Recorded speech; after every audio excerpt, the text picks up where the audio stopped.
Diego Garcia দ্বীপসহ Chagos দ্বীপপুঞ্জের সার্বভৌমত্ব একটি চুক্তির অধীনে মরিশাসের কাছে হস্তান্তর করার সিদ্ধান্ত ঘোষণা করেছে যুক্তরাজ্য।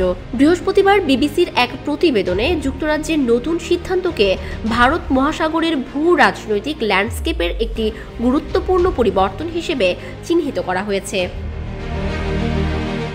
বিবিসি জানিয়েছে ১৯৬৮ সালে মরিশাস স্বাধীনতা লাভ করার পর থেকেই বিতর্কের কেন্দ্রবিন্দু হয়েছিল চাগোস দ্বীপপুঞ্জ।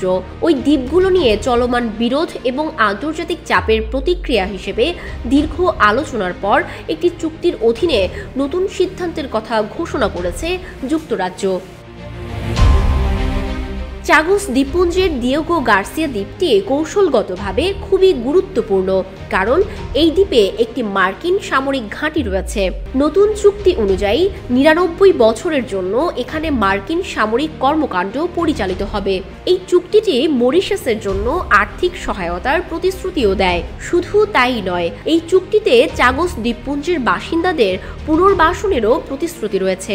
যুক্তরাজ্য এবং মরিশাসের নেতারা ঐতিহাসিক ভুলের সমাধান এবং দীর্ঘমেয়াদী সহযোগিতা বৃদ্ধির প্রতিশ্রুতি হিসাবে এই চুক্তিটি তৈরি করেছেন। এদিকে বিবিসির প্রতিবেদনে আরও বলা হয়েছে, উভয় সরকারের কাছ থেকে ইতিবাচক সিদ্ধান্ত আসলেও চাগোস দ্বীপপুঞ্জের বাসিন্দাদের মধ্যে এখনও উল্লেখযোগ্য মাত্রায় উদ্বেগ রয়ে গেছে।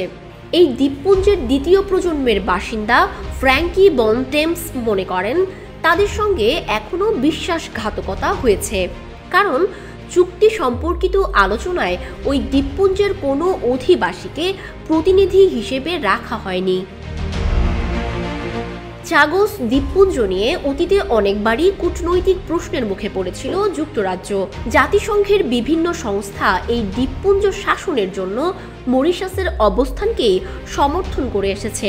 ঐতিহাসিক প্রেক্ষাপট থেকে জানা যায়, স্বাধীনতা পাওয়ার জন্য শর্ত হিসেবে চাগোস দ্বীপপুঞ্জগুলোকে ছেড়ে দিতে বাধ্য করা হয়েছিল মরিশাসকে।